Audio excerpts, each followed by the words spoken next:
Assalamualaikum warahmatullahi wabarakatuh. Kami dari mahasiswa PBG Prajabatan gelombang 2 tahun 2023 dari Universitas Hamzan Wadi.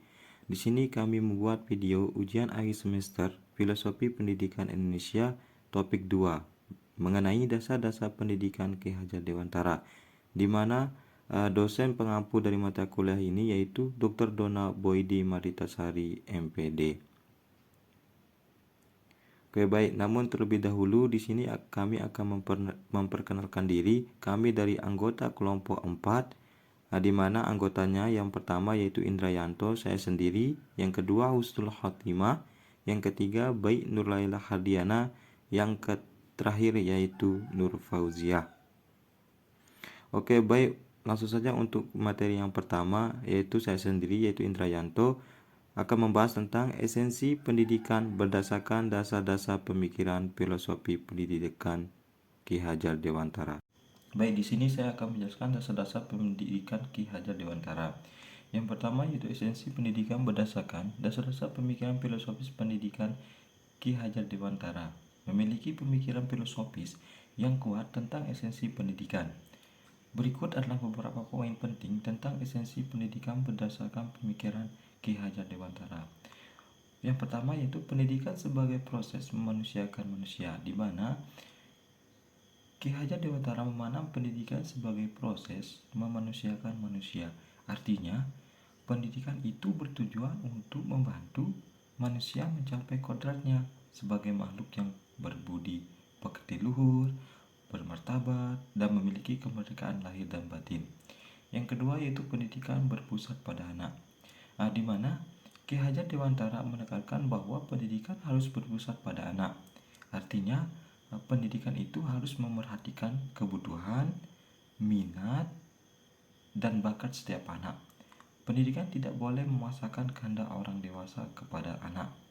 Yang ketiga yaitu pendidikan untuk memerdekakan. Ki Hajar Dewantara bercita-cita untuk menciptakan pendidikan yang memerdekakan.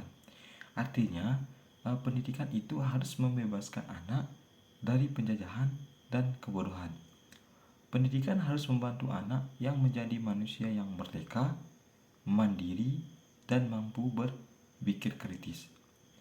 Yang keempat yaitu pendidikan yang berlandasan pada kodrat alam. Ki Hajar Dewantara percaya bahwa pendidikan harus berlandasan pada kodrat alam.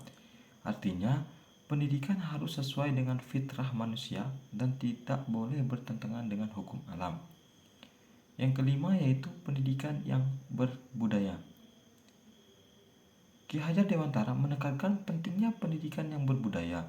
Artinya, pendidikan harus menanamkan nilai-nilai budaya bangsa kepada anak. Pendidikan harus membantu anak untuk menjadi manusia yang berbudaya dan berkarakter. Yang selanjutnya yaitu pendidikan yang integralistik. Ki Hajar Dewantara memandang pendidikan sebagai proses yang integralistik. Artinya, pendidikan harus mengembangkan seluruh aspek pribadi anak, baik dari aspek intelektual, emosional, sosial, maupun spiritual.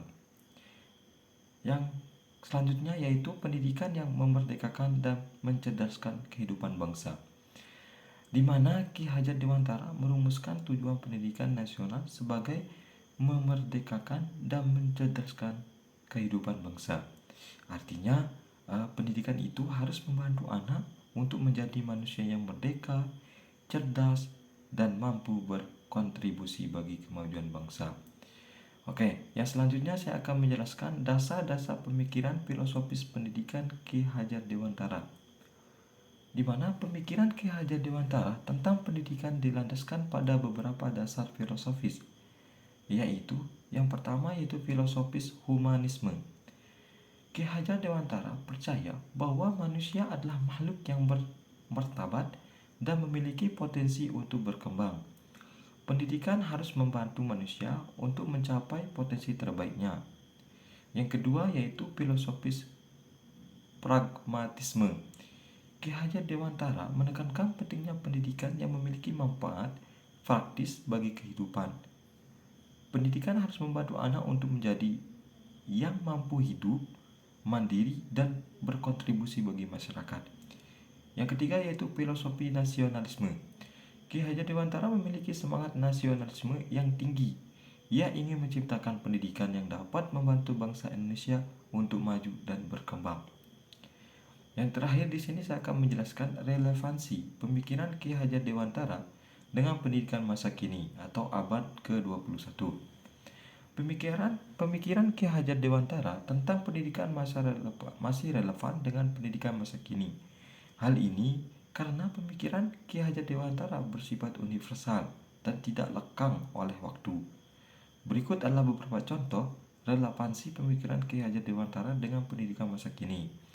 Yang pertama yaitu pendidikan berpusat pada anak, di mana konsep pendidikan berpusat pada anak saat ini menjadi salah satu landasan utama pendidikan di Indonesia. Yang kedua yaitu pendidikan untuk memerdekakan. Cita-cita Ki Hajar Dewantara untuk menciptakan pendidikan yang memerdekakan masih relevan dengan kondisi pendidikan di Indonesia saat ini. Yang ketiga yaitu pendidikan yang berbudaya. Di tengah arus globalisasi, pendidikan yang berbudaya menjadi semakin penting untuk menjaga identitas bangsa. Yang keempat yaitu pendidikan integralistik. Pendidikan integralistik menjadi semakin penting untuk menghadapi berbagai tantangan konflik di masa kini. Mungkin cuma itu penyampaian dari saya. Sekian, assalamualaikum warahmatullahi wabarakatuh. Oke, selanjutnya untuk pemateri yang kedua yaitu Husnul Khotimah, akan membahas tentang tahapan perkembangan anak Ki Hajar Dewantara dengan membandingkan dengan para ahli perkembangan anak seperti Jean Piaget, Albert Bandura, Erik Erikson. Baik, di sini saya akan melanjutkan menjelaskan materi dari rekan saya sebelumnya, yakni Indrayanto. Nah, yang kedua ada tahap perkembangan anak Ki Hajar Dewantara dan membandingkan dengan para ahli perkembangan anak dari Jean Piaget, Albert Bandura, dan Erik Erikson. Nah, Ki Hajar Dewantara membagi perkembangan anak menjadi 3 tahapan. Yang pertama ada masa wiraga. Nah, masa wiraga ini dari 0 sampai 8 tahun. Pada masa ini anak fokus pada perkembangan fisik dan motorik. Ki Hajar Dewantara menekankan pentingnya memberikan stimulus sensoris dan motorik kepada anak. Selain itu, anak juga mulai belajar bahasa dan mengembangkan kemampuan sosialnya. Nah, yang kedua ada masa wirama. Nah, masa wirama ini anak mulai berumur dari 8 sampai 15 tahun. Pada masa ini anak mulai belajar berpikir logis dan abstrak. Ki Hajar Dewantara menekankan pentingnya memberikan pendidikan yang sesuai dengan kodrat alam anak. Anak juga mulai mengembangkan minat dan bakatnya. Dan yang terakhir masa wirama madya. Nah, masa wirama madya ini anak mulai berumur dari 15 sampai 25 tahun. Pada masa ini anak mulai mempersiapkan diri untuk memasuki masa dewasa. Ki Hajar Dewantara menekankan pentingnya memberikan pendidikan yang dapat membantu anak untuk menjadi manusia yang mandiri. Untuk menjadi manusia yang mandiri dan bertanggung jawab. Adapun perbandingan tahapan perkembangan anak menurut Ki Hajar Dewantara dan para ahli perkembangan anak antara lain yang pertama menurut Jean Piaget. Di sini Jean Piaget membagi perkembangan kognitif anak menjadi 4 tahapan, yaitu yang pertama ada sensori motor, yang kedua ada praoperasional, yang ketiga ada operasional konkret, dan yang terakhir ada operasional formal. Nah, tahap perkembangan Piaget mirip dengan Ki Hajar Dewantara, di mana anak mulai belajar berpikir logis dan abstrak pada umur 8 tahun sampai 15 tahun. Nah, yang kedua di sini ada menurut Albert Bandura. Nah, Albert Bandura ini menekankan Albert Bandura ini menekankan peran belajar sosial dalam perkembangan anak. Nah, Bandura percaya bahwa anak belajar mulai observasi dan imitasi perilaku orang lain, dan pemikiran Bandura ini sejalan juga dengan Ki Hajar Dewantara, di mana Ki Hajar Dewantara ini juga menekankan pentingnya memberikan contoh yang baik kepada anak. Dan yang terakhir ada Erik Erikson. Nah, Erik Erikson ini, pemikiran dari Erik Erikson ini sejalan juga dengan pemikiran dari Ki Hajar Dewantara, di mana Ki Hajar Dewantara menekankan pentingnya memberikan pendidikan yang dapat membantu anak untuk mengembangkan identitas dan rasa percaya dirinya. Nah, mungkin itu saja penjelasan dari saya. Nanti akan dilanjutkan dengan rekan saya lagi. Sekian, kurang lebihnya mohon maaf. Oke, selanjutnya untuk pemateri yang ketiga yaitu Baik Nurlaila Hardiana yang akan membahas tentang kodrat manusia dalam mewujudkan pendidikan yang berpihak pada peserta didik dan memerdekakan peserta didik. Perkenalkan, nama saya Baik Nurlaila Hardiana. Di sini saya akan melanjutkan penjelasan dari rekan kelompok saya, yakni Husnul Khotimah. Di sini saya akan membahas tentang kodrat manusia dalam mewujudkan pendidikan yang berpihak pada peserta didik dan memerdekakan peserta didik. Kodrat manusia merupakan konsep sentral dalam pemikiran Ki Hajar Dewantara tentang pendidikan. Kodrat manusia mengacu pada sifat dasar dan potensi yang dimiliki manusia sejak lahir. Ki Hajar Dewantara meyakini bahwa kodrat manusia terbagi menjadi dua. Yang pertama kodrat alam dan yang kedua kodrat zaman. Di mana kodrat alam merupakan sifat dasar dan potensi yang dimiliki manusia sejak lahir, seperti kebutuhan untuk makan, kemudian untuk minum, tidur, dan juga berkembang. Nah, yang kedua, kodrat zaman, di mana kodrat zaman merupakan tuntunan dan kebutuhan yang muncul sebagai akibat dari perkembangan zaman itu sendiri. Nah, kedua kodrat ini saling terkait dan harus dipenuhi dalam proses pendidikan, yang mana pendidikan yang berpihak pada peserta didik dan juga memerdekakan peserta didik tentu harus sesuai dengan kodrat alam dan juga kodrat zaman. Di mana di sini sesuai dengan kodrat alam menyediakan kebutuhan dasar seperti pendidikan harus memastikan bahwa kebutuhan dasar peserta didik seperti makan, minum, dan tempat tinggal itu layak terpenuhi. Kemudian mengembangkan potensi, di mana pendidikan harus memberikan kesempatan kepada peserta didik untuk mengembangkan potensi dan bakat mereka. Dan yang terakhir itu menyesuaikan dengan tahap perkembangan, di mana pendidikan harus dirancang sesuai dengan tahap perkembangan dari peserta didik itu sendiri. Nah, itu adalah kenapa kita harus menyesuaikannya dengan kodrat alam. Kemudian, yang kedua itu kita juga harus menyesuaikannya dengan kodrat zaman, di mana ketika kita memperhatikan kodrat zaman di sini, yang pertama itu mempelajari perkembangan zaman.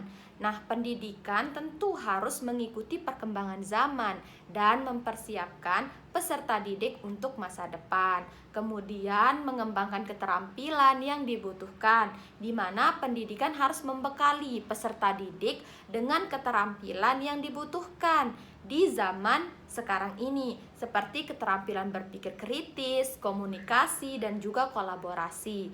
Nah, yang terakhir membentuk karakter yang sesuai, di mana pendidikan harus membantu peserta didik untuk mengembangkan karakter yang sesuai dengan nilai-nilai luhur bangsa dan tuntunan zaman.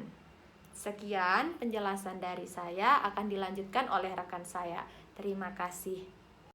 Baik, untuk pemateri yang keempat yaitu Nur Fauziah yang akan membahas tentang sistem Among dalam menuntun kekuatan kodrat anak atau pendidikan anak. Perkenalkan, nama saya Nur Fauzia. Baik, di sini saya akan melanjutkan penjelasan dari rekan kelompok saya. Selanjutnya yaitu mengenai sistem Among dalam menentukan kekuatan kodrat anak atau pendidikan anak. Nah, sistem Among merupakan salah satu konsep pendidikan yang dicetuskan oleh Ki Hajar Dewantara. Sistem ini berlandaskan pada kodrat alam anak dan bertujuan untuk menuntun kekuatan kodrat anak agar dapat berkembang secara optimal. Nah, selanjutnya yaitu prinsip dasar sistem Among. Sistem Among memiliki beberapa prinsip dasar. Yang pertama, yaitu Tuturi Handayani, di mana guru sebagai pamong bertugas untuk mengikuti di belakang dan memberikan dorongan kepada anak untuk berkembang.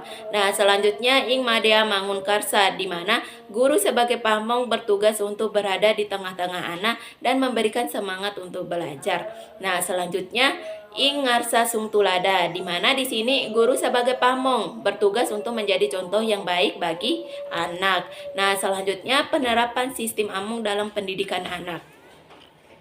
Sistem Among dapat diterapkan dalam pendidikan anak dengan beberapa cara. Yang pertama yaitu menyediakan lingkungan belajar yang kondusif. Nah, di mana ciptakan lingkungan belajar yang aman, nyaman, dan menyenangkan bagi anak. Nah, selanjutnya memberikan kebebasan belajar. Nah, di sini berikan kebebasan anak untuk memilih apa yang mereka ingin pelajari dan bagaimana mereka ingin belajar. Nah, selanjutnya memberikan dorongan dan motivasi. Nah, di mana di sini dukung dan berikan semangat kepada anak untuk terus belajar dan berkembang. Nah, selanjutnya menjadi contoh yang baik. Nah, di mana di sini berikan contoh yang baik kepada anak dalam hal berperilaku dan bersikap. Nah, selanjutnya yaitu manfaat sistem Among. Nah, di sini sistem Among memiliki beberapa manfaat. Nah, yang pertama yaitu membantu anak untuk berkembang secara optimal. Nah, di mana sistem Among ini membantu anak untuk mengembangkan potensi bakat mereka secara maksimal. Nah, selanjutnya membentuk karakter yang baik. Nah, di mana di sini sistem Among membantu anak untuk mengembangkan karakter yang mandiri, kreatif, dan bertanggung jawab. Nah, selanjutnya menumbuhkan rasa cinta belajar. Nah, di mana sistem Among membantu anak untuk menumbuhkan rasa cinta belajar dan rasa ingin tahu. Baik, selanjutnya saya kembalikan ke moderator. Oke, baik, itulah penyampaian dari kelompok kami.